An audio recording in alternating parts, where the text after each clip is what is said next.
यह कथानक सुन रहे सभी भगवत भक्तों को हमारा प्रणाम हो, प्रणाम हो। रमाराम राधा रमण हरिकृष्ण यूट्यूब चैनल पर सभी मुमुक्षुजनों का तथा भगवान श्रीमन नारायण के सभी एकांतिक भगवदीय भक्तों का सहर्ष स्वागत है। सबके अंतर्यामी ऐसे भगवान श्री वासुदेव को अत्यंत प्रेम पूर्वक प्रणाम करते हुए आज के कथानक जया एकादशी से हम सब मिलकर लाभान्वित होने का प्रयास करते हैं। श्री माधव भगवान को समर्पित यह एकादशी ब्रह्म हत्यादिक पापों का नाश करने वाली, मनुष्य की कामनाओं की पूर्ति करने वाली, वैकुंठ प्रदान करने वाली तथा पिशाचत्व दूर करने वाली सर्वश्रेष्ठ पाप विनाशक बताई गई है। इस परम कल्याणकारी एकादशी की कृपा से हम सब मिलकर भगवान के श्री चरणों का परम सुख प्राप्त करें, ऐसी प्रभु से प्रार्थना करते हैं। ओम नमो भगवते वासुदेवाय। माघ मास के शुक्ल पक्ष की इस जया एकादशी से लाभान्वित होने से पहले चलते हैं सर्वप्रथम अवश्य करने योग्य मंगलाचरण की ओर। नारायणं नमस्कृत्यं नरं चैव नरोत्तमं देवीं सरस्वती व्यासं ततो जय मुदीरयेत्। सद्विद्या के मूल ऐसे भगवान को प्रणाम हो, प्रणाम हो। भगवान श्री नारायण, नरोत्तम नर, देवी सरस्वती तथा वेदव्यास भगवान को प्रणाम हो तथा सत्य स्वरूप परमेश्वर संबंधित सारभूत सत्य शास्त्रों का सदैव जय जयकार हो। अब अक्षरधाम के अधिपति माँ राधा रमा युक्त श्री कृष्ण जो बद्रीवन में मुनि रूप धारण करके तप में स्थित है, ऐसे श्री नरनारायण भगवान को हम प्रार्थना करते हैं। अवतीर्य निजाक्षरात् परा देहमूर्त्यां बदरीवने स्थित भुवि भारत जीव शर्मणे नर नारायण देव पाहि माम्।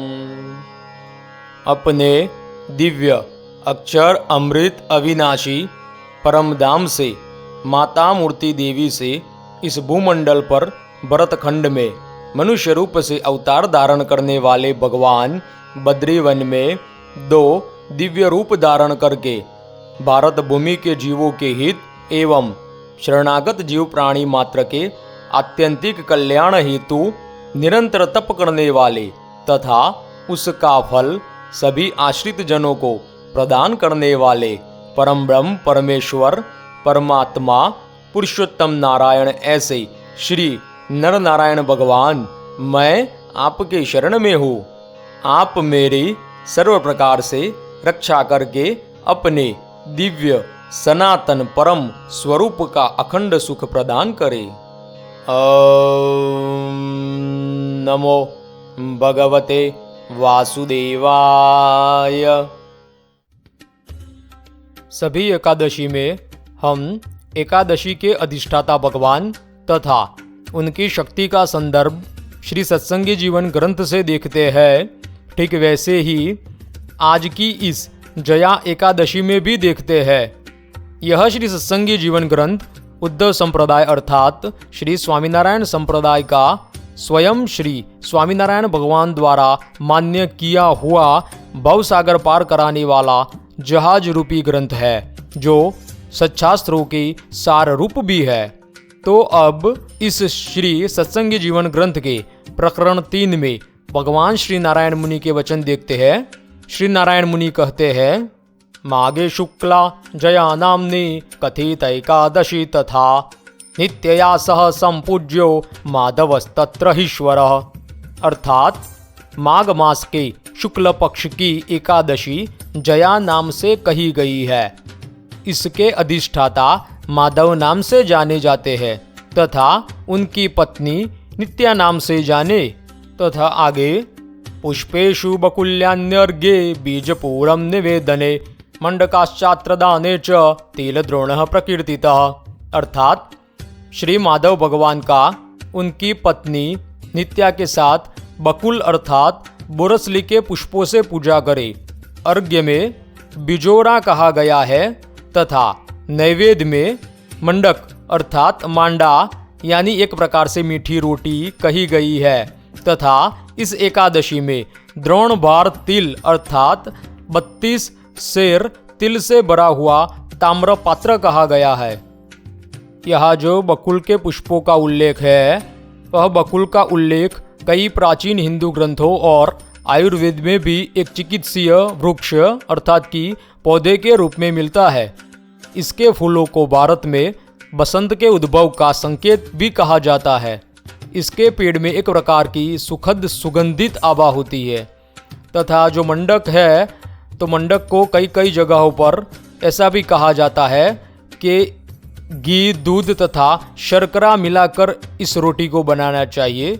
और जो बिजोरा है वह एक प्रकार का नींबू वर्ग का बड़ा फल ही है। उसके भी कई आयुर्वेदिक औषधीय गुण कहे गए हैं। अब पिछली एकादशी की वीडियो में हमने नारदीय पुराणोक्त वशिष्ठ मुनि तथा मांधाता राजा के संवाद को देखा था। वही संवाद अब आगे देखते हैं। इस संवाद को श्री सत्संगी जीवन ग्रंथ में श्री नारायण मुनि भगवान ने अपने सभी आश्रित जनों के प्रति वर्णन करते हुए कहा है। श्री वशिष्ठ मुनि कहते हैं, तावत् पापानि देहे अस्मिन् तिष्ठन्ति हे महान्त्यपि यावन्नो पोष्यते मर्ते पद्मनाभ दिनम शुभम। अर्थात हे भक्तजनों, जब तक मनुष्य ने पद्मनाभ भगवान की शुभ एकादशी का व्रत नहीं किया तब तक ही बड़े बड़े पाप उसके देह में रहते हैं और इस व्रत का अनुष्ठान करते तो बड़े ऐसे पाप भी नष्ट हो जाते हैं। तथा आगे कहते हैं, कुरुक्षेत्रे तु यत् पुण्यम ग्रहणे चंद्र सूर्ययो गोदाने न भवेत् तस्याद् एकादश्यामुपोषणात्। यहाँ एकादशी व्रत का पुण्य फल बताते हुए कहते हैं कि कुरुक्षेत्र में सूर्य ग्रहण या चंद्र ग्रहण में गोदान करने से जो पुण्य होता है वह पुण्य एकादशी के उपवास से होता है।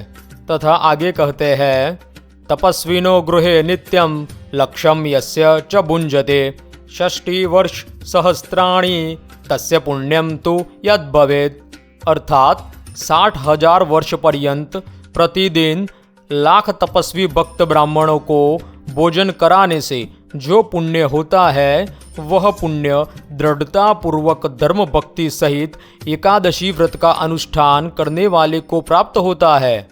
तो इस प्रकार के वचन हमने पिछले सभी एकादशी की वीडियो में भी देखे हैं तथा आने वाली एकादशी की वीडियो में भी ऐसे कुछ वचनों को देखेंगे।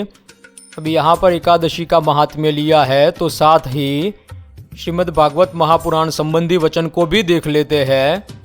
सभी वेद पुराण आदि शास्त्रों के सार रूप ऐसे श्रीमद् भागवत महापुराण का महात्म्य श्री स्कंद पुराण वैष्णव खंड के मार्गशीर्ष महात्म्य में है। उसमें कहा गया है कि उसमें भगवान श्री भगवान ब्रह्मा जी के प्रति कहते हैं, न गच्छति यदा मर्त्य श्रोतुम भागवतम सुत एकादश्याम विशेषेण नास्ति पाप रतस्ततः। अर्थात श्री भगवान ब्रह्मा जी के प्रति कहते हैं कि पुत्र, जो मनुष्य सदा ही विशेषतः एकादशी को भागवत सुनने नहीं जाता उससे बढ़कर पापी कोई नहीं है। इसके अतिरिक्त श्रीमद् भागवत महापुराण में परम भक्त राजा अम्बरीश की एकादशी व्रत की कथा भी बहुत ही सुंदर एवं परम कल्याणकारी है। निष्काम भक्ति का ही एक कथानक है यह। तो अब इस परम कल्याणकारी एकादशी की दिशा में आगे बढ़ते हैं और देखते हैं माघ मास के शुक्ल पक्ष की जया एकादशी व्रत का महात्म्य एवं कथा श्री पद्म पुराण के उत्तरखंड से, जिसमें यह एकादशी का कथानक उमापति तथा नारद जी के संवाद के रूप में है। तो देखते हैं यह कथानक शिवजी सहित पंचदेवों को बार बार चरण कमलों में प्रणाम करते हुए श्री पद्म महापुराण उत्तरखंड युधिष्ठिर उवाच साधु कृष्ण त्वया प्रोक्ताम आदि देवो भवान् प्रभो स्वेदजा अंडजाश्चैव उद्भिज्जाश्च जरायुजा तेषां कर्ता विकर्तात्वं पालकः क्षयकारकः माघस्य कृष्णपक्षे तु षट्तिला कथिता त्वया शुक्ले च का भवेद्देव कथयस्व प्रसादत किं नाम को विधिस्तस्य को देवीस्तत्र पूज्यते। महाराज युधिष्ठिर ने कहा, हे कृष्ण, हे प्रभो, आप आदि देव है। स्वेदज, अंडज, उद्बीज तथा जरायुज जितने भी जीव है उन सबों के कर्ता और पालक आप ही है। आपने बतलाया है कि माघ मास के कृष्ण पक्ष में षटतिला एकादशी होती है। हे देव, शुक्ल पक्ष में कौन सी एकादशी होती है, इसे आप कृपा करके बतलाइए। उसकी विधि क्या है तथा उसमें किस देवता की पूजा होती है। यह जो भगवान श्री कृष्ण तथा राजा युधिष्ठिर का संवाद है, वह संवाद उमापति भगवान शिव शंकर नारद जी के प्रति वर्णन कर रहे हैं। अब इसमें युधिष्ठिर राजा के पूछने पर भगवान श्री कृष्ण ने कहा, कथयिष्यामि राजेंद्र शुक्ले माघस्य या भवेत् जया नामेति विख्याता सर्व पाप हरा परा पवित्रा पापहर्ती च कामदा मोक्षदा नृणाम ब्रह्महत्यापहंत्री च पिशाचत्व विनाशिनी नैव तस्य व्रते चिरणे प्रेतत्वं जायते नृणाम नातः परतरा काचित् पापग्नि मोक्षदायिनी एतस्मात् कारणाद् राजन् कर्तव्या सा प्रयत्नतः। अर्थात भगवान श्री कृष्ण ने कहा, हे राजेंद्र, उसे मैं बतलाता हूँ। माघ मास के शुक्ल पक्ष में होने वाली एकादशी जया नाम से जानी जाती है। वह सर्वश्रेष्ठ पाप विनाशिका है। वह पवित्र तथा पापों का विनाश करने वाली एवं मनुष्यों की कामनाओं को पूर्ण करने वाली तथा मोक्ष प्रदान करने वाली है। वह ब्रह्म हत्या को दूर करने वाली तथा पिशाचत्व का विनाश करने वाली है। इस एकादशी का व्रत कर लेने से जीव पिशाच की योनि में नहीं जाता है। इससे बढ़कर कोई भी एकादशी पापों को नष्ट करने वाली और मोक्ष प्रदान करने वाली नहीं है। हे राजन, इसी कारण से इस एकादशी का व्रत सप्रयास करना चाहिए। फिर आगे भगवान श्री कृष्ण कहते हैं, श्रूयताम राजशार्दूल कथा पौराणिकी शुभा पंकजे च पुराणे अस्या महिमा कथितो मया। अर्थात हे राजश्रेष्ठ, आप इससे संबंध पुराण की कथा सुने। मैंने इस एकादशी की महिमा का वर्णन पद्म पुराण में किया है।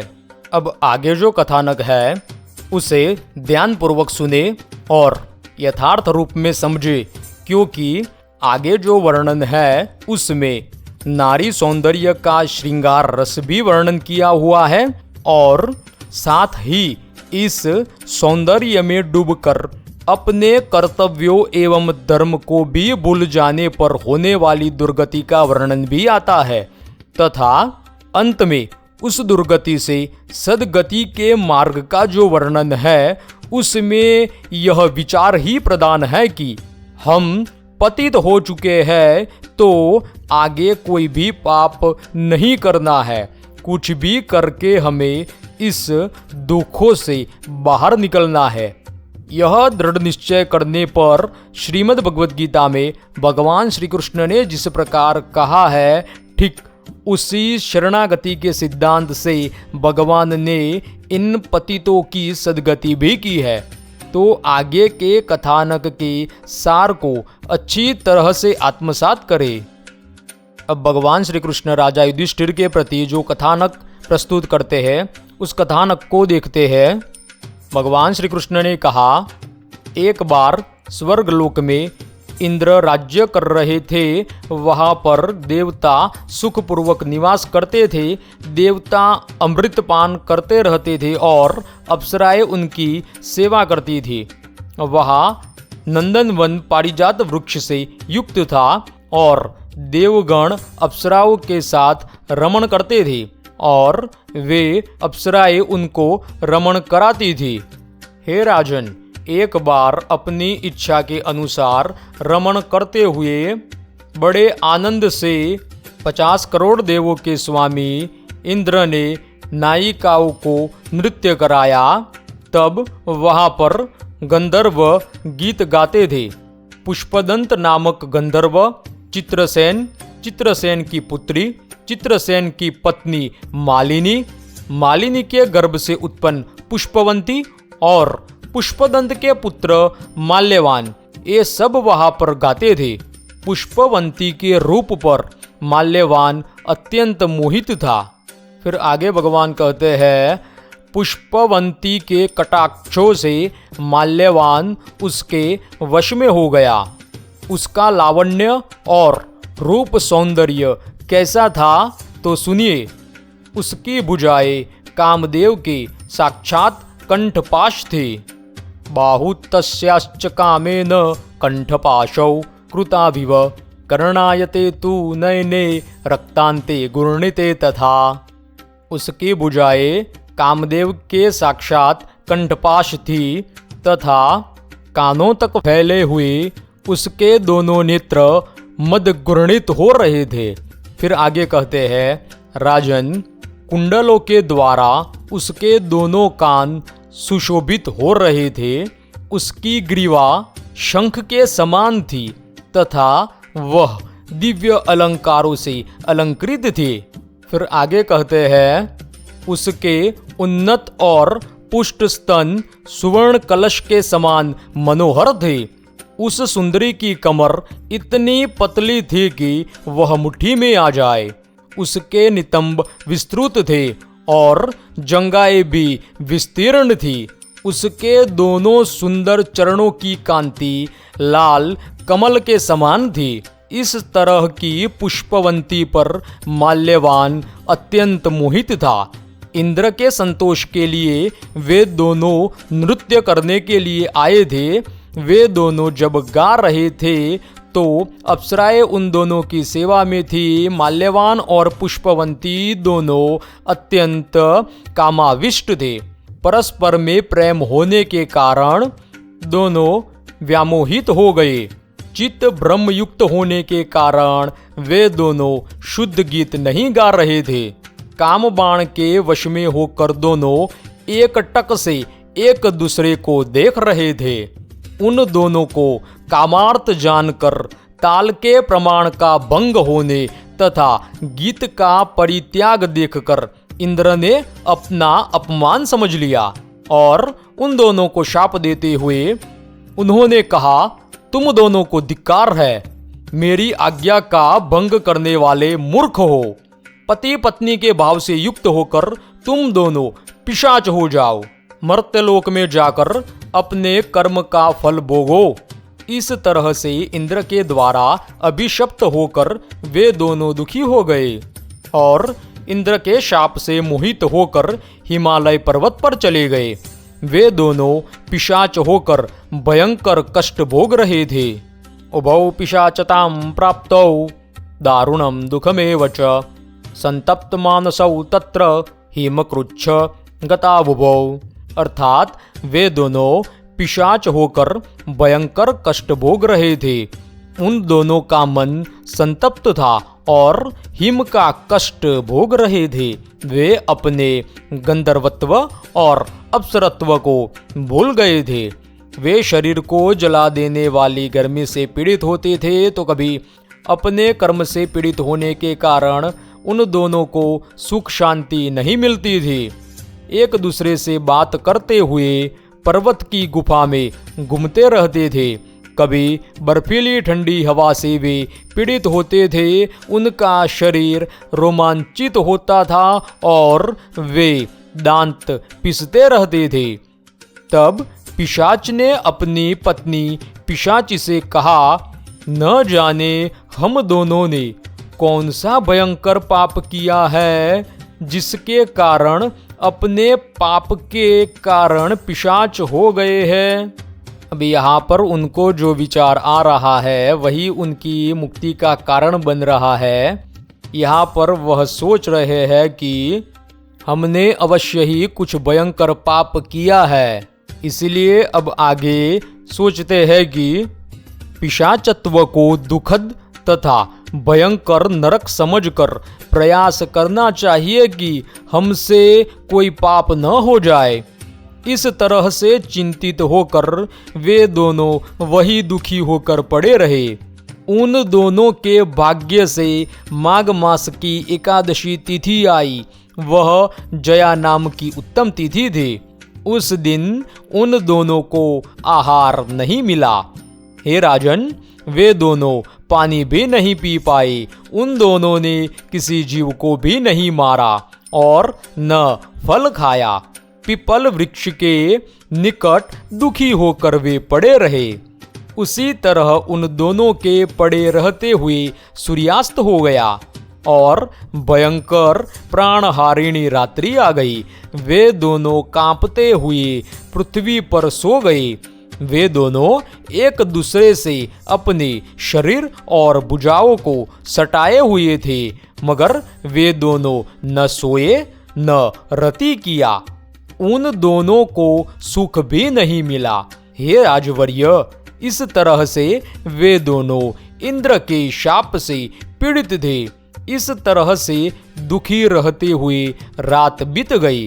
द्वादशी के दिन सूर्योदय हो गया। राजेंद्र, मैंने अपने हृदय में उन दोनों की मुक्ति को निश्चित कर लिया था। जया एकादशी का व्रत हो गया। रात्रि में उन दोनों ने जागरण किया।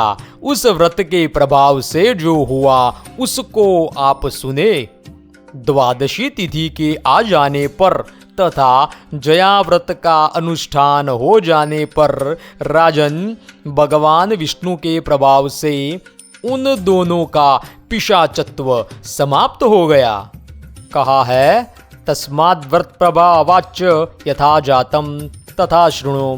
द्वादशी दिवसे प्राप्ते तथा चिरणे जया व्रते विष्णु प्रभावान् रूपते पिशाचत्वं तयोर्गतं पुष्पवन्ती माल्यवन्तौ पूर्वरूपौ बभूवतु। अर्थात द्वादशी तिथि की आ जाने पर तथा जया व्रत का अनुष्ठान हो जाने पर राजन, भगवान विष्णु के प्रभाव से उन दोनों का पिशाचत्व समाप्त हो गया। पुष्पवंती और माल्यवान अपने पूर्व रूप में आ गए। वे पहले के ही स्नेह से युक्त थे तथा पहले के ही अलंकार को धारण किए हुए थे। विमान पर चढ़कर वे दोनों मनोहर स्वर्गलोक में गए। इंद्र के सामने जाकर खुशी से प्रणाम किया। उन दोनों को उस प्रकार का देखकर इंद्र आश्चर्यित हो गए। इंद्र ने कहा, बतलाओ, किस पुण्य के करने से तुम दोनों का पिशाचत्व मिटा? दोनों को मेरा शाप लगा था। किस देवता ने तुम दोनों को शाप से मुक्त किया? तब माल्यवान ने कहा, वासुदेव प्रसादेन जयायास्तु व्रतेन च पिशाचत्वं गतं स्वामिंस्तव भक्ति प्रभावत। अर्थात भगवान वासुदेव की कृपा से तथा जया एकादशी के व्रत के प्रभाव से, आपकी भक्ति के प्रभाव से स्वामिन, हम दोनों का पिशाचत्व समाप्त हुआ। इस बात को सुनकर इंद्र ने फिर कहा, तुम दोनों पवित्र और पावन हो गए हो, मेरे लिए भी वंदनीय हो। तुम दोनों एकादशी व्रत को करने वाले, भगवान विष्णु की भक्ति करने वाले हो। जो लोग एकादशी व्रत करते हैं और भगवान कृष्ण की भक्ति करते हैं, वे मनुष्य हम लोगों के लिए भी पूज्य है, इसमें कोई संशय नहीं है।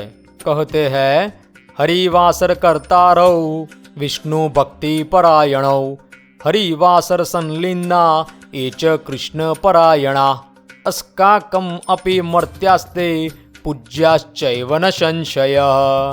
फिर आगे इंद्र ने कहा, तुम देवलोक में पुष्पवंती के साथ अपने मनोनुकूल विहार करो।